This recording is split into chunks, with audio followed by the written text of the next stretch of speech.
M Kumar mathematics classes.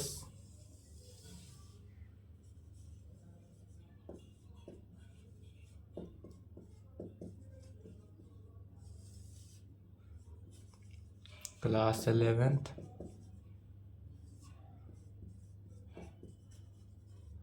Lecture 11 हो गया। क्या चल रहा था? Problem on sequence and series. Sequence and series चल रहा था। इस सीक्वेंस एंड सीरीज में एनसीईआरटी बुक एक्सरसाइज 9.2 समाप्त हो गया था कल के क्लास में। 9.3 से देखते हैं, ठीक है। 9.3, चलिए क्वेश्चन लिखेंगे।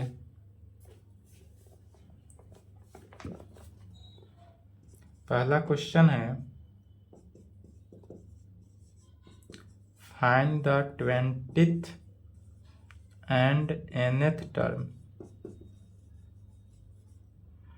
of the GP।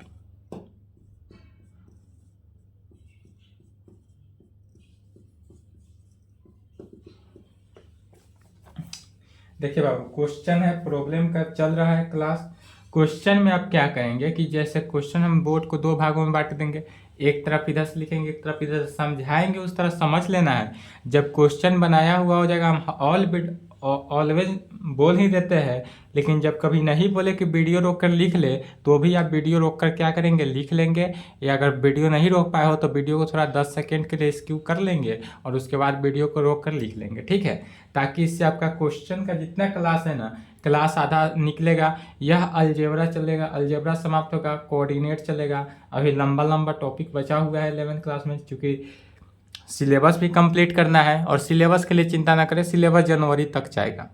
January last week में ख़त्म होगा या फरवरी के फर्स्ट वीक में ख़त्म होगा, लेकिन तब तक के लिए सिलेबस चलेगा कंटिन्यू।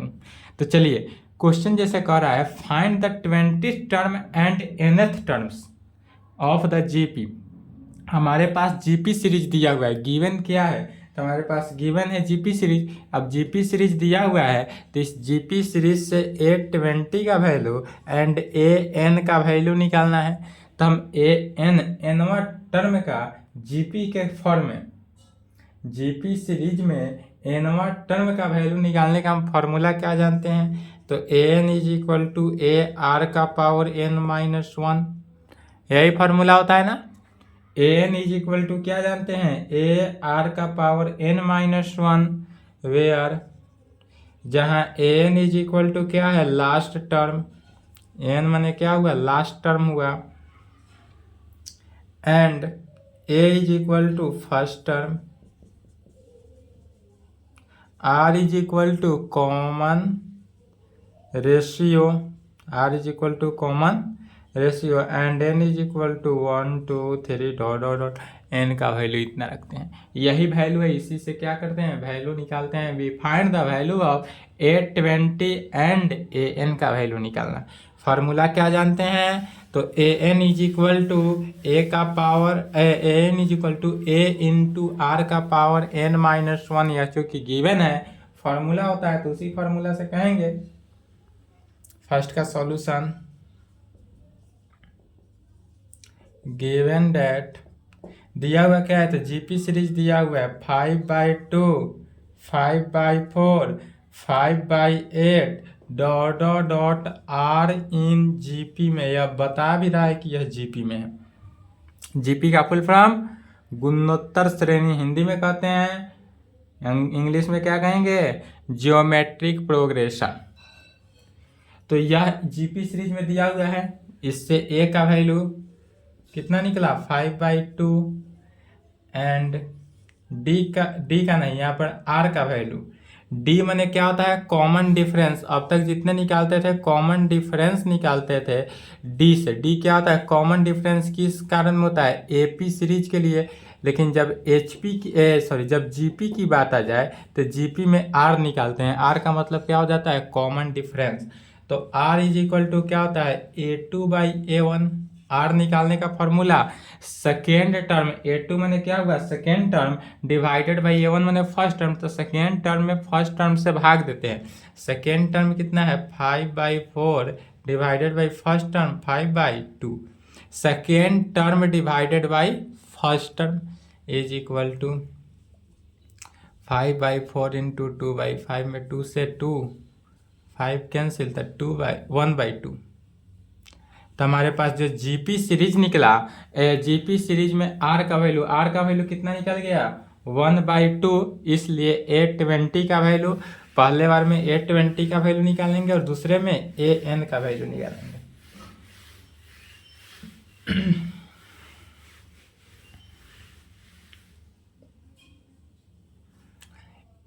इसलिए A20 का वैल्यू, A20 मैंने क्या हुआ A आर के पावर n माइन, चूंकि फार्मूला लिख देते हैं, चूंकि an इज इक्वल टू क्या होता है A आर का पावर n-1, इसलिए A20 इज इक्वल टू, अब A के जगह पर A का वैल्यू भी रख देंगे 5/2 इंटू आर का वैल्यू 1/2 का पावर n-1 अर्थात 20-1।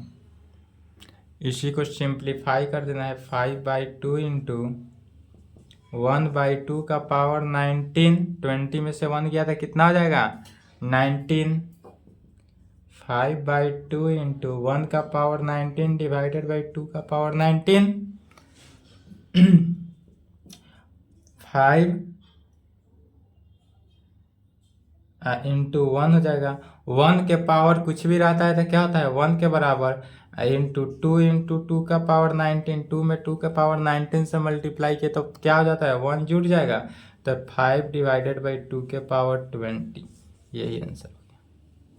5 डिवाइडेड बाई 2 का पावर 20 है, 5 डिवाइडेड बाई 2 का पावर 20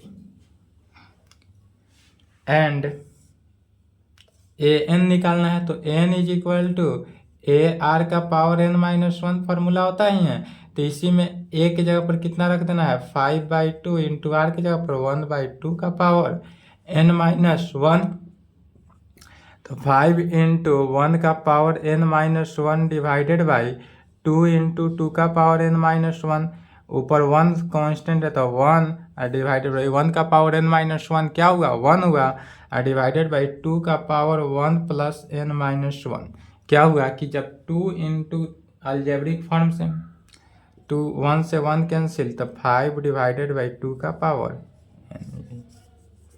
दोनों निकला, यहाँ भी आंसर हुआ यहाँ भी आंसर हुआ, दोनों आंसर लिखना है। चलिए स्क्रीनशॉट लेते रहेंगे फास्ट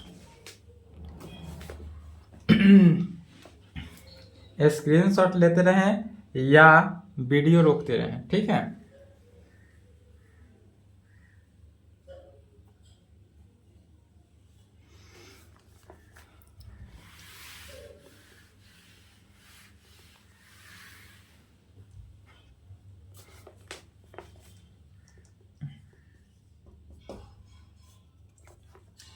फाइंड द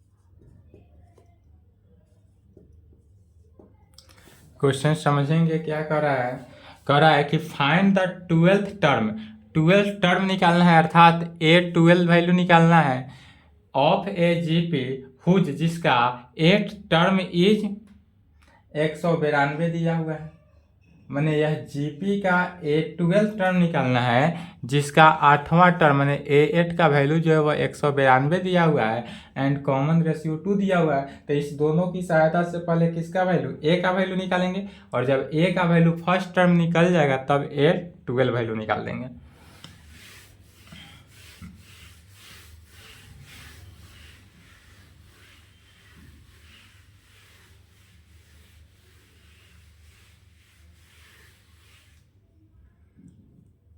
देखिए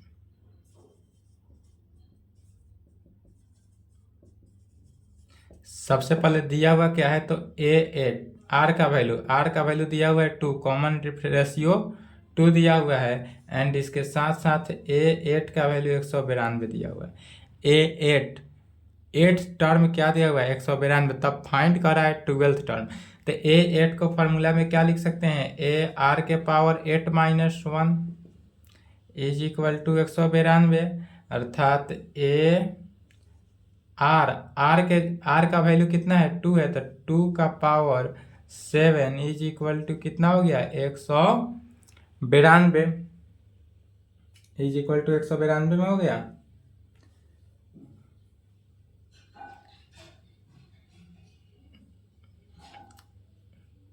तो इसलिए a इज इक्वल टू ए का वैल्यू कैसे निकलेगा, 192/2 का पावर 7। ए का वैल्यू कितना निकलेगा, 192/2 का पावर 7। जैसे 192 को गुणनखंड करेंगे,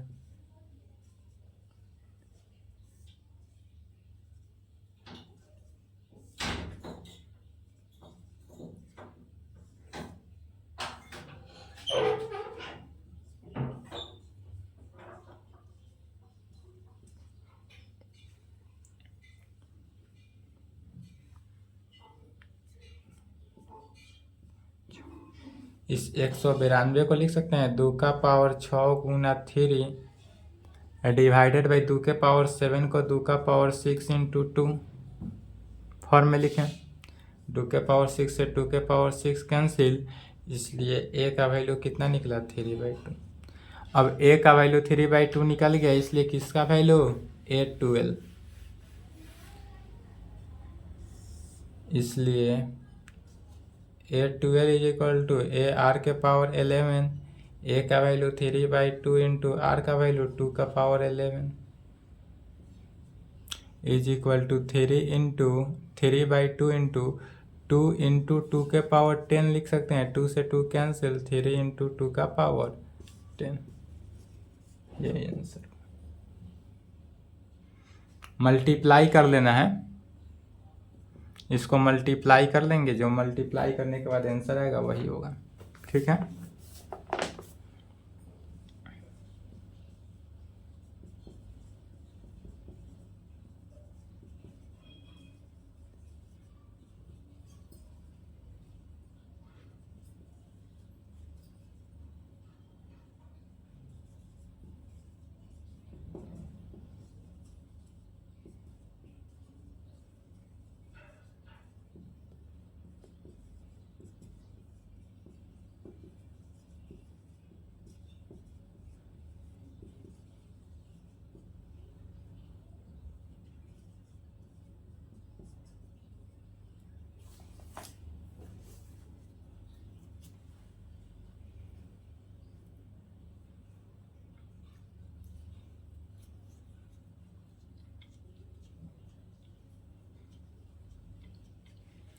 थर्ड नंबर देखेंगे, the 5th 8th and 11th 5th 8th and 11th terms of a GP है।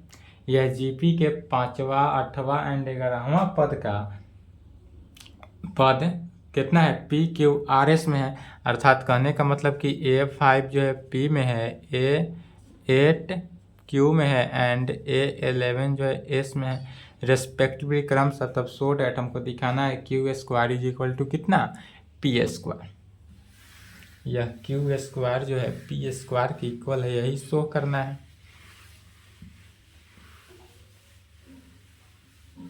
सबसे पहले जो दिया हुआ टर्म है, गिवन टर्म्स को लिखते हैं।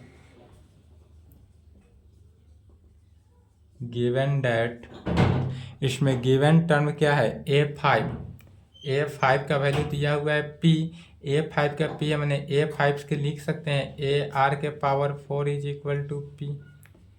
इक्वेशन फर्स्ट, ए आर के पावर 4 क्यों लिख रहे हैं, क्योंकि ए एन का फॉर्मूला क्या होता है, ए आर का पावर n-1। तो A5 निकालेंगे तो ए आर के power 5 - 1 is equal to a r का पावर 4 में जो टर्म का सीरीज निकालते हैं, जो टर्म का निकालते हैं, उस टर्म का क्या होता है, पावर 1 कम हो जाता है।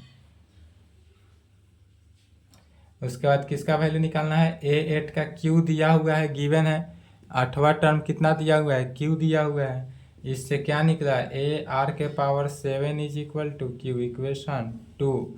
एंड फिर इसके साथ साथ 11 टर्म एस दिया हुआ है, माने A11 is equal to s given है, तो A11 को लिख सकते हैं ए आर का power 10 is equal to s में, इक्वेशन 3।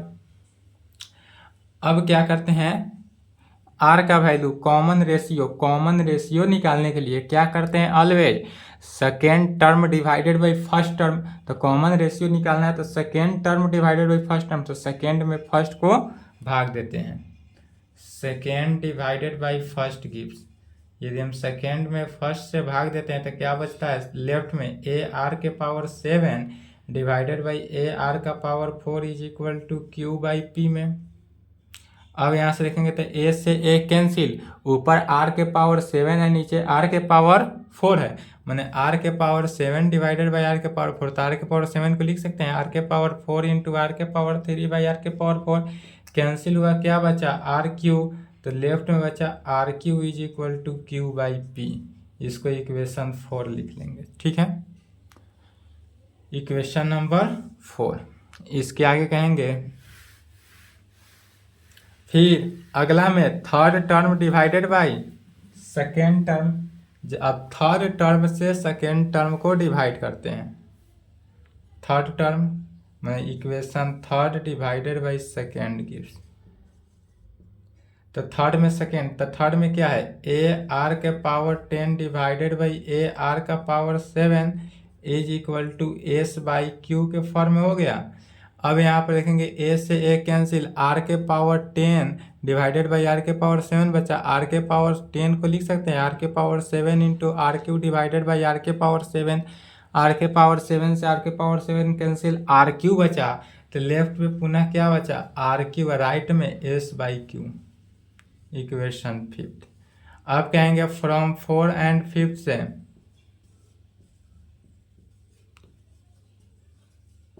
अब इक्वेशन 4 और 5 को ध्यान से अगर देखेंगे तो दोनों के लेफ्ट हैंड साइड क्या है, इक्वल है, तो चूंकि लेफ्ट हैंड साइड इक्वल है इसलिए राइट हैंड साइड क्या हो जाएगा, इक्वल हो जाएगा। लेफ्ट हैंड साइड इक्वल है इसलिए राइट हैंड साइड इक्वल हो गया, तो राइट में क्या हो जाएगा, q by p is equal to s by q में करस्पॉन्डिंग मल्टीप्लीकेशन किए तो क्या हो जाएगा, q square is equal to p s. यही प्रूफ करना था, q square is equal to p s, hence proof. चलिए यहाँ तक लिखेंगे, जो प्रूफ करना था सो प्रूफ्ड हो गया।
चलिए फोर्थ नंबर क्वेश्चन कर रहा है, the fourth term of a GP is square of it second term. यह जो है जीपी के ऐसा टर्म को लेना है, फोर्थ टर्म के जीपी है जिसका स्क्वायर ऑफ सेकेंड टर्म, इस जीपी के स्क्वायर ऑफ किसके स्क्वायर के इक्वल है, तो फर्स्ट सेकेंड टर्म के second term and the first term जिसका फर्स्ट टर्म ए का वैल्यू कितना दिया हुआ है, -3 दिया हुआ है। तब कहेंगे डिटरमाइन इट्स सेवेंथ टर्म, माने A7 का वैल्यू निकालना है, A7 का वैल्यू। तो सबसे पहले A का वैल्यू दिया हुआ है तो इससे किसका वैल्यू निकालेंगे, R का वैल्यू निकालेंगे। तो कैसे R का वैल्यू निकालेंगे,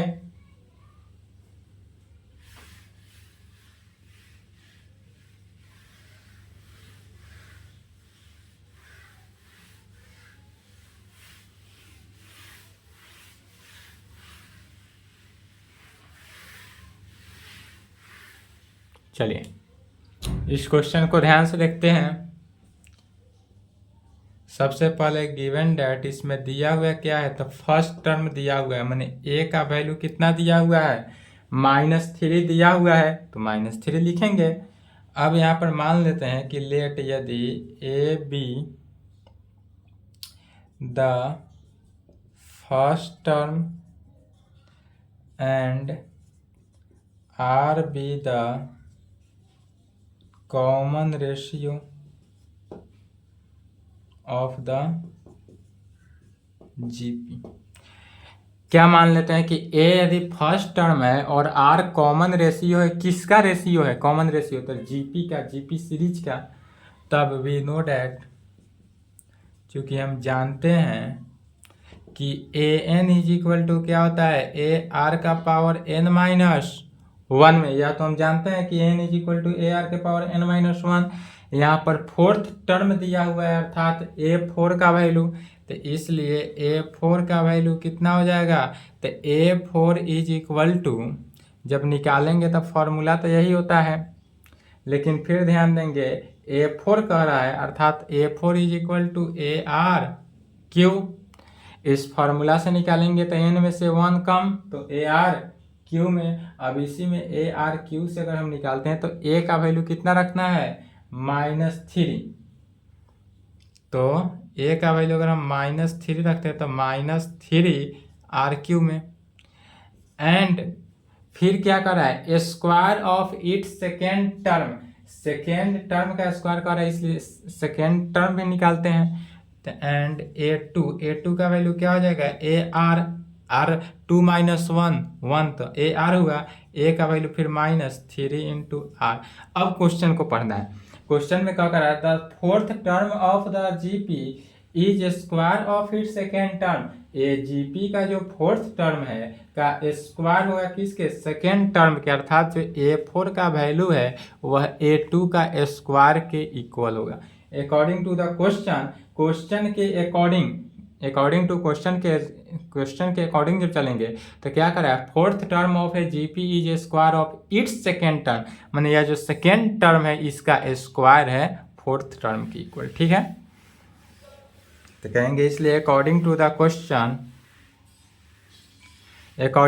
क्वेश्चन कह सकते हैं, या इसलिए अकॉर्डिंग टू द क्वेश्चन को डायरेक्ट शॉर्ट फॉर्म में इस प्रकार से लिखते हैं। ठीक है, तो अकॉर्डिंग टू द क्वेश्चन क्या कर रहा है कि A4 का जो वैल्यू है वह A2 के स्क्वायर के इक्वल है, अर्थात अब A4 का वैल्यू क्या निकाले हैं, A4 का वैल्यू निकला है -3R Q is equal to -3R का पावर होल स्क्वायर कर देंगे। R का क्या हो जाएगा, होल स्क्वायर, और इस कंडीशन से R का वैल्यू निकल जाएगा। तो चलिए यहाँ से R का वैल्यू निकालते हैं, -3R Q is equal to 9R square में, अर्थात RQ divided by R square is equal to 9 divided by -3, R into R square divided by R square is equal to -3। इसलिए R का value कितना निकला, -3। Common ratio कितना निकल गया, -3 निकल गया। इसलिए क्या निकालना था, A7 का वैल्यू, A7 AR के पावर 6, जितना भी वैल्यू रहे उससे एक अंक कम, तो AR 6 हो जाएगा। A का वैल्यू -3, R का वैल्यू -3 के पावर 6। तो जब निगेटिव के पावर इवन फंक्शन हो तो वह क्या होता है, पॉजिटिव होता है। तो इसलिए -3 × 3 के पावर क्या हो जाएगा, 6 हो जाएगा। इसको मल्टीप्लाई कर लेना है, या इसी को लिखेंगे -3 × 3 के पावर 6 इज इक्वल टू -3 के पावर 7। इसको मल्टीप्लाई कर लेना है। ठीक है, मल्टीप्लाई करके जितना आंसर आएगा वही आपका करेक्ट आंसर होगा। चलिए यहाँ तक फास्ट लिखे, तो मल्टीप्लाई करना है, बिना मल्टीप्लाई के आंसर नहीं दिया होगा, मल्टीप्लाई करके आंसर लाना है। 3 बार 7 से मल्टीप्लाई करेंगे, मैंने अर्थात इसका कहने का मतलब हुआ -3 3 7।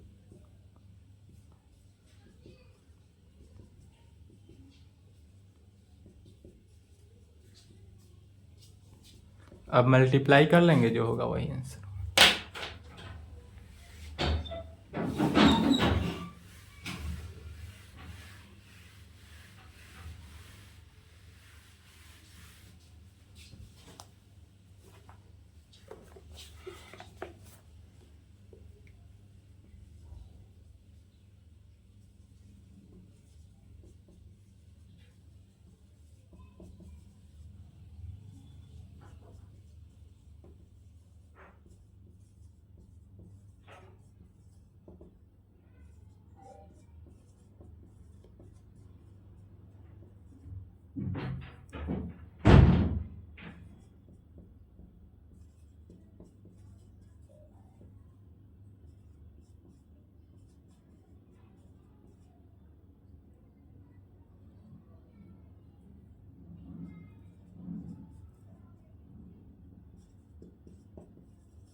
चलिए, एक क्वेश्चन को समझना है, BCSM बनाना है, ठीक है। ए नंबर समझेंगे, BCSM बनेगा। कह रहा है कि which terms of the following sequence, या दिया हुआ सीक्वेंस को सोल्व करना है। जैसे ए नंबर सोल्व होगा उसी प्रकार बी होगा, उसी प्रकार सी होगा, ठीक है। कोई चेंजिंग नहीं रूल में, इसलिए ए को पहले समझ लेते हैं। गिवन दैट, या कह सकते हैं the given sequence is, the given sequence. हमारे पास सीक्वेंस कितना दिया हुआ है, 2 दिया है, 2√2 दिया हुआ है, 4 दिया हुआ है, डॉट डॉट डॉट दिया हुआ है, डॉट डॉट दिया गया, जिसका फर्स्ट टर्म कितना कर रहा है, a = 2। a का वैल्यू 2 दिया हुआ है एंड r का वैल्यू निकालेंगे। तो r कैसे निकालते हैं, second term divided by first term. Second term 2√2 divided by 2, 2 से 2 कैंसिल, √2। तो r कॉमन रेशियो का वैल्यू क्या निकलता है, √2 में। अब यहाँ पर वैल्यू निकाले, अब कहेंगे, मान लेंगे nth term of the sequence, माने nth टर्म का 128 दिया हुआ है, n का वैल्यू दिया हुआ है कितना, 128, एंड n का वैल्यू कितना दिया हुआ है, 128।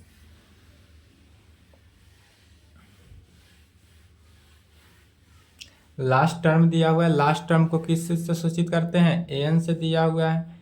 तो कहेंगे एंड an का वैल्यू कितना दिया हुआ है, 128 दिया हुआ है, गिवन है। 128 कहाँ से लिखे, तो गिवन है क्वेश्चन में।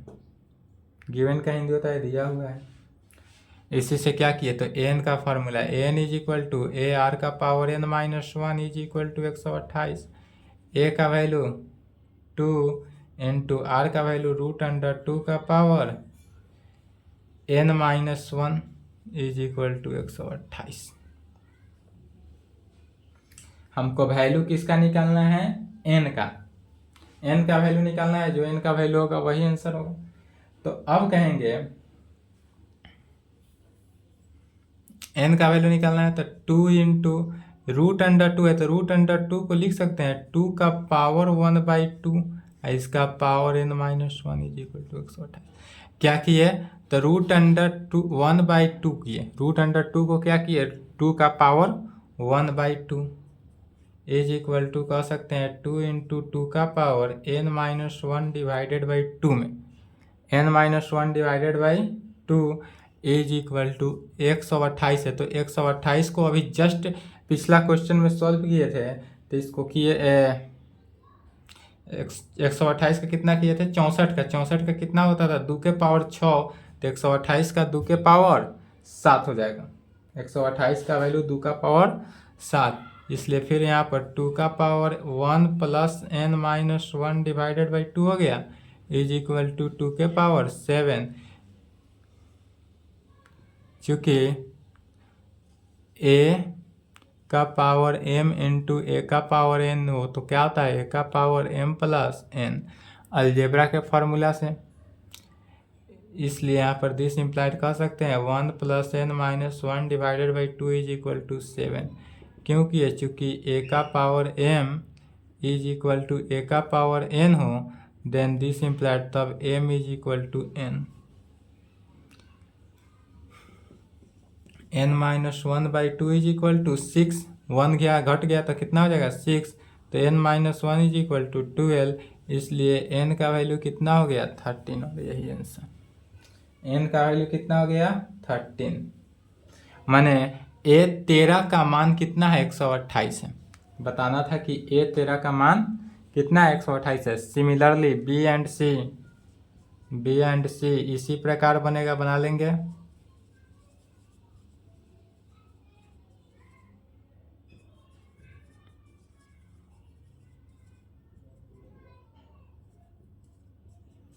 चलिए सेम है, कोई रूल में चेंजिंग नहीं। ए का वैल्यू इसमें √3 हो जाएगा, आर का वैल्यू √3, ए का भी √3, आर का भी √3, सभी को इक्वल कर देंगे किसके 729 के।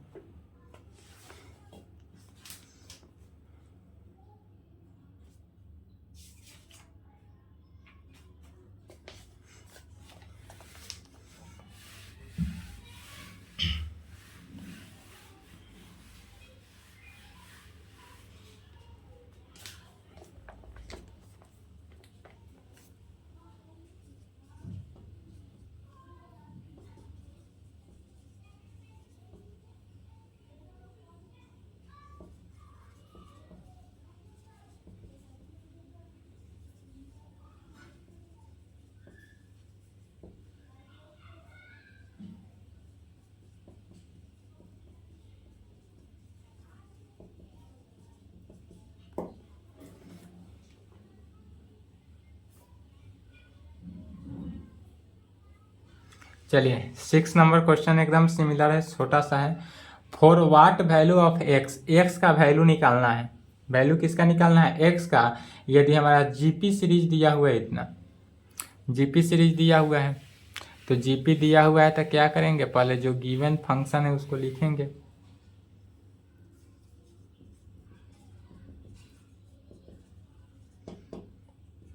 -2/7 x -2/7 आर इन जीपी। यह जीपी में है, x का वैल्यू निकालना था, जीपी में है, अर्थात a का वैल्यू कितना है -2/7 एंड r का वैल्यू निकालेंगे। तो r का वैल्यू क्या होता है, second term divided by first term. Second term x है तो x divided by first term -2/7 -2/7। तो यह 7 ऊपर चला जाएगा तो क्या बचेगा -7x/2 में। r का वैल्यू कितना निकला -7x/2 में। ऑल्सो इसके अलावा फिर क्या होगा, r is equal to third term divided by first term, second term. तो also r is equal to third term कितना है -2/7 और डिवाइडेड बाई x, क्या हुआ also third term divided by second term is equal to. तो थर्ड term में जब हम सेकेंड टर्म से डिवाइड करते हैं, क्या करेंगे, थर्ड टर्म में सेकेंड टर्म से डिवाइड करते हैं तो क्या हो गया -2 divided by 7x, -2 divided by 7x। इसको इक्वेशन फर्स्ट ले लेते हैं, इसको equation second. From first and second we get, दोनों के चूंकि क्या है लेफ्ट हैंड साइड इक्वल है, तो जब दोनों का लेफ्ट हैंड साइड इक्वल हो तो राइट हैंड साइड ऑटोमेटिकली क्या हो जाएगा इक्वल। कहेंगे from first and second we get, चूंकि लेफ्ट हैंड साइड इक्वल है तो राइट हैंड साइड इक्वल हो जाएगा, तो -7x/2 इक्वल हो जाएगा किसके -2/7x।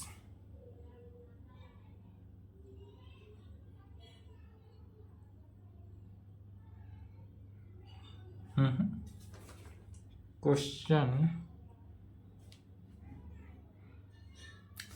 में बाबू मिस्टेक है, प्रिंटिंग को सुधार लेंगे। 6 नंबर क्वेश्चन रॉन्ग है। क्वेश्चन में जीपी सीरीज जो दिया हुआ है -2/7x, अब पुनः -2/7 दे दिया है, तो जीपी का 2 सीरीज इस तरह नहीं ना होता है, -7/2 होगा। क्वेश्चन सुधारेंगे, यहाँ पर क्वेश्चन में ही रॉन्ग है। क्वेश्चन में क्या होगा, -7/2 है, चूंकि इस तरह रहने पर तो हमारा वैल्यू ही नहीं निकलेगा, -7/2 होगा। तो जब -7/2 लेकर चलेंगे, क्वेश्चन में प्रिंटिंग गलत है, तो -7/2, ए का वैल्यू इतना, आर का वैल्यू फर्स्ट टर्म में तो कोई, सेकेंड में आर का वैल्यू जो निकाले तो हम -7/2 divided by x is equal to क्या हो जाएगा, -7/2x के फॉर्म में। तो यह लेफ्ट में राइट इक्वल -7/2x अब आया। चलिए अब मैं मल्टीप्लाई, माइनस से माइनस कैंसिल, 7 से 7 कैंसिल, 2 से 2 कैंसिल, लेफ्ट में क्या हो गया x², राइट में 1, इसलिए x इज इक्वल टू √1, इसलिए x is equal to +-1। x का वैल्यू क्या निकला, +-1 में, और यही आंसर हो गया। 6 नंबर क्वेश्चन, बुक में यहाँ गड़बड़ी है, मेरे पास जो बुक है उस बुक में गड़बड़ी है, -2/7 दिया हुआ है, लेकिन यह होगा -7/2। आपके पास जो बुक होगा अगर सही है तो ठीक है, गलत होगा तो सुधार लेंगे, ठीक है। चलिए यहाँ तक कंप्लीट करेंगे, आज की क्लास को यहीं पे संपन्न करते हैं, इसके आगे नेक्स्ट क्वेश्चन बनाने की कोशिश करेंगे।